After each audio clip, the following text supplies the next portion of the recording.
Le secret des pyramides ou comment naissent les mafias et les oligarchies.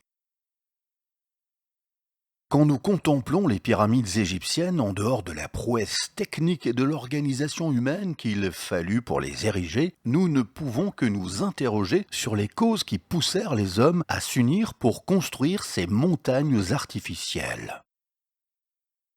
Comment se peut-il qu'à l'aube de l'humanité civilisée, les hommes décidassent d'édifier ces montagnes de blocs de pierre taillée dont la fonction apparente était d'accueillir en son centre le tombeau d'un monarque? Pourquoi tant d'énergie perdue pour une construction en apparence inutile si ce n'est abriter un mort? La réponse est si simple qu'elle balaye d'un coup toutes les explications mystiques ou religieuses.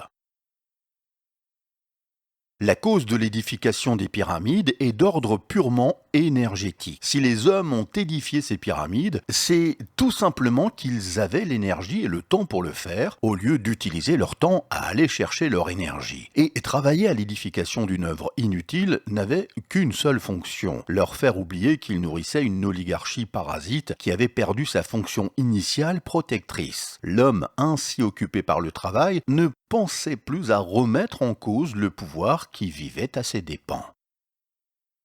Revenons un peu au début de la civilisation égyptienne. Des hommes s'installent sur les bords du Nil, ce fleuve géant aux cours variables, dont les crues cycliques déposent chaque année un limon fertile sur ses rives désertiques.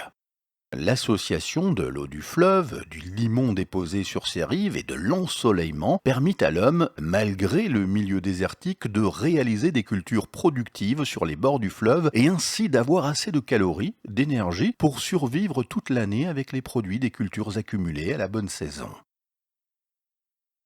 Cet apport énergétique annuel des cultures mises en stock, redistribuées et échangées toute l'année grâce à la mise en place d'un système de gestion basé sur une écriture qui allait devenir les célèbres hiéroglyphes égyptiens permit une expansion démographique extrêmement rapide et le développement de cités.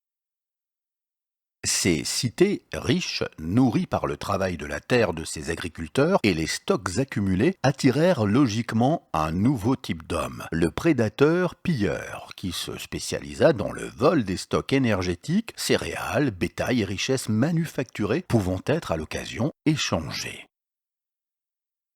Les cités durent donc s'organiser contre ces pilleurs, s'armèrent, rendant ainsi le travail des pilleurs de plus en plus difficile.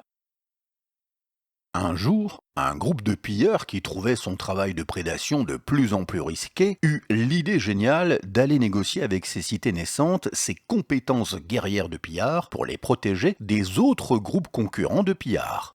Un accord fut scellé entre le groupe de pilleurs prédateurs et la cité productrice d'énergie. Et le groupe de pilleurs, contre le toit et le couvert, s'engagèrent à protéger la cité contre les autres groupes de pilleurs et à cesser eux-mêmes leur prédation.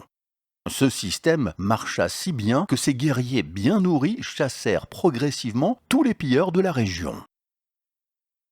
Ayant de moins en moins de travail de protection à fournir et sombrant dans l'oisiveté, certains anciens pilleurs, devenus protecteurs, se tournèrent vers la spiritualité et, n'étant pas producteurs de formation, se mirent à occuper progressivement des postes religieux. Au bout de quelque temps, le peuple des cités commença à s'interroger sur l'utilité de ce groupe de protecteurs qu'ils nourrissaient en leur sein et qui, ayant chassé tous les pillards, avait perdu sa fonction et était devenu un groupe parasite inutile à la survie de la cité et de son peuple.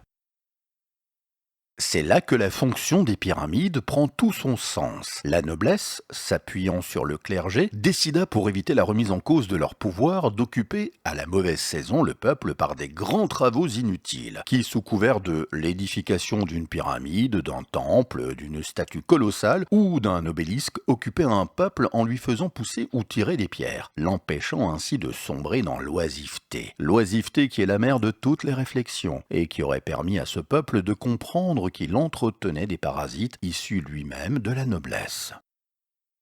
Si belles et si majestueuses que soient les pyramides, elles n'en demeurent pas moins bâties par un peuple de moutons manipulés par une oligarchie parasite. Rien de nouveau sous le soleil. En Égypte antique, le peuple de moutons tirait des blocs de pierre. À Rome, il allait voir les jeux du cirque. Aujourd'hui, il regarde la télé, flingue des ennemis dans les jeux vidéo, s'enflamme pour telle ou telle politique, mais continue à nourrir les mêmes parasites.